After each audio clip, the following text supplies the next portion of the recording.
Bay Area has had for decades a profound problem. We don't have a jobs housing balance. We've been exporting housing out beyond the 9-county Bay region for some time, and the results of that have been very painful environmentally, socially, and economically. MTC documents that today we have 200,000 people commuting into the Bay Area because we don't have enough housing. And I think we have to see the Saltworks site once again in a larger regional context. One of the key points, of course, is that it's at the epicenter of Silicon Valley jobs.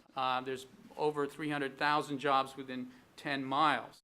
For me, as an environmentalist, it all comes down to this carbon issue, because I think if we don't deal with climate change, I think that we're going to be in a lot of trouble. And a lot of these other environmental issues are just going to get swept away by the crisis that climate change is going to create. And so reducing carbon emissions by not letting that housing go to Livermore and Brentwood and all those distant places where it has been going will have a huge impact. It's either 100,000 or 50,000 metric tons per year. Now, some people have said, yeah, but the wetlands will absorb it. The site can absorb 700 metric tons, and the difference in commute habits represents somewhere on the order of 50 to 100,000. So this site is within the priority authorized expansion boundaries of the San Francisco Bay National Wildlife Refuge, which means the federal government thinks it's a priority site to protect and restore. There are a lot of other reasons not to develop on this site. First of all, it's next to the port of Redwood City, existing jobs, as Peter said. This is an industrial site, and the port identified the greatest threat to their future development would be the placement of housing next door. Because naturally, once people live there, they'll see this industrial site as a nuisance, not as a benefit. This is the only deepwater port in the South Bay. It's a regional asset, and it's part of Redwood City's diverse economic base. The site also doesn't have enough drinking water to service it. Redwood City's already at their Hetchy allocation, so the developers bought the rights to some water in Bakersfield, and through a complicated series of water transfers, wants to wheel it here. It's never been done before, and the top expert in the legislature, Jared Huffman, called it a really bad idea. I'm paraphrasing. A lot of people have said we need to solve the problem with infill. I believe infill is really important. It's not going to be enough for the Bay Area. We have fallen so far behind in our housing needs. Now, ABAG's done some great work. They have these preferred development areas, PDAs, and they went to the cities and said, show us where you think infill should go. And lo and behold, all the cities came back and said El Camino, and they were right on target. Note here that Atherton has decided that they have no preferred development area at all. And also by commentary, Menlo Park designated a preferred development area, but I think there's a project on El Camino that's been running for 6 years now. It started at 55 units. It's now down to 26 units, and a lot of people wonder whether it will ever be approved. So there's a lot of talk, but not too much walking the walk. It's a cop-out to say Atherton is tough, so let's fill in the bay first. It takes the pressure off of all of us to do the right thing. Now, wrapped up in all this is a new set of issues, environmental issues, climate change, sea rise. The reality is we have to build levees. There has to be a comprehensive levee system that works. The question is, who's going to do it and who's going to pay for it? In this scheme, 3.1 mile of levees is incorporated into the Crescent Park.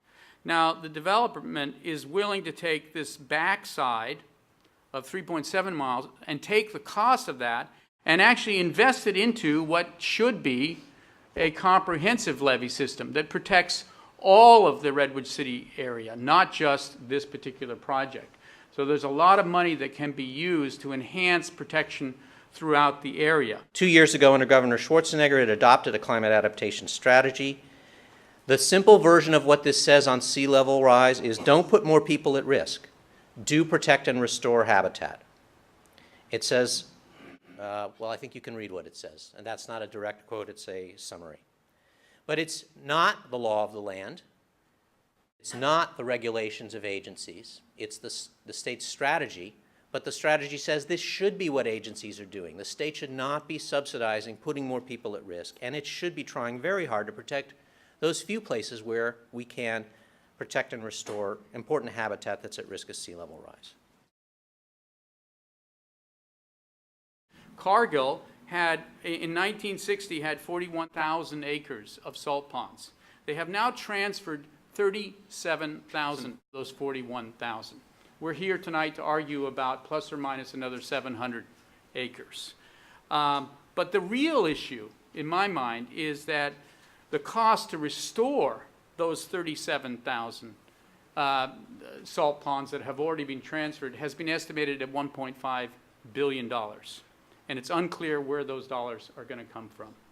Now, the design of the site has this 436 acres of wetlands restoration. So this is bought and paid for by the housing and the development of this site, no cost to the taxpayer. And then the plan calls for a whole series of fingers which bring brackish and other forms of wetland directly into the community. And that's an extra 255 acres.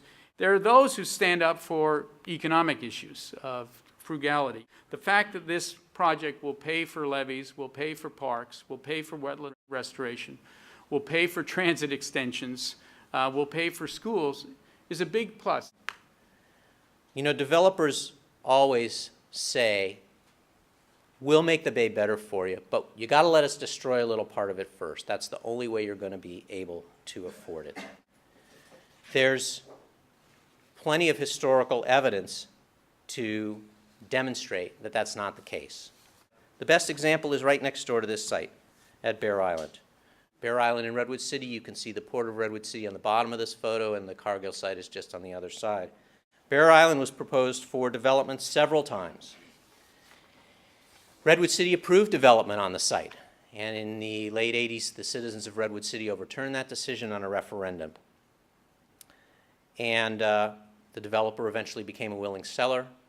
Local Land Conservancy bought the site with a bridge loan from the Packard Foundation, eventually got it transferred, and now it's part of the Federal Wildlife Agency. It's being restored to tidal marsh. And Redwood City's embraced this as a great asset on their waterfront.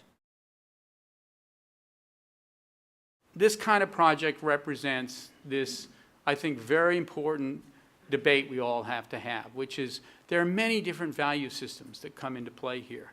In the environmental community, there are different value systems. Mine happens to be more about climate change. Then there are the social needs, workforce housing. Where do the policemen and firemen and teachers for Redwood City and Menlo Park and Atherton actually get to live? Where are the schools? One thing that's never answered about infill, and it's a big problem, is if you added 90,000 homes to San Mateo, as we need to, as infill, where would all the new schools land? And finally, there is this issue, which is it is circular. The more expensive the Bay Area is, the less we provide housing near jobs, the more likely it is that jobs will go somewhere else.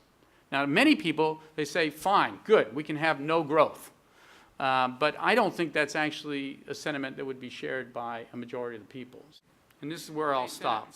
Many groups are focused on single issues like bird populations, wetlands, or particular ecologies, can't see beyond the individual scope of their agenda. Climate change attacks all of the above. And if we don't address climate change, saving this or that wetland will pretty much be a fool's chase. And I'm happy to debate that quote, because that's actually what I believe. Thank you. In the modern environmental era, since regulation of our environment began really in this country in the late 60s, there's never been development approved in a salt pond. Since the Clean Water Act, the Environmental Protection Agency, Bay Conservation and Development Commission were all created. And as all of you know, 50 years ago, we stopped filling our bay, salt ponds and wetlands, and we created laws and policies to end those destructive practices. So for the development that's proposed to be approved, there's a large number of agencies that would have to say yes.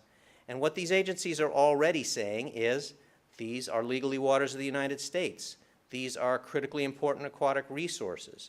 The salt ponds are an important biological resource. So when these laws were adopted in the 1960s, opponents said our economy, especially here in the Bay Area, would wither away. We wouldn't be able to build housing. We wouldn't be able to attract jobs. But instead, the Bay Area has grown and flourished, and we have a healthier bay as a result of it. So finally, I really want to come back to all the things I agree with Peter about. Attacking climate change is the most important environmental imperative in front of us.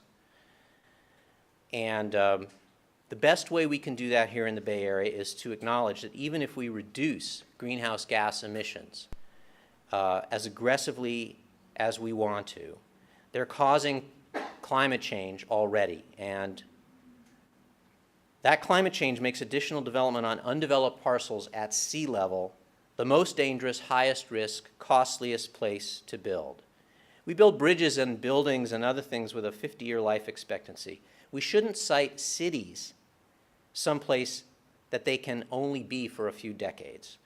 And we shouldn't pave wetland restoration and carbon sequestration and natural shoreline protection opportunities over just because it seems easy.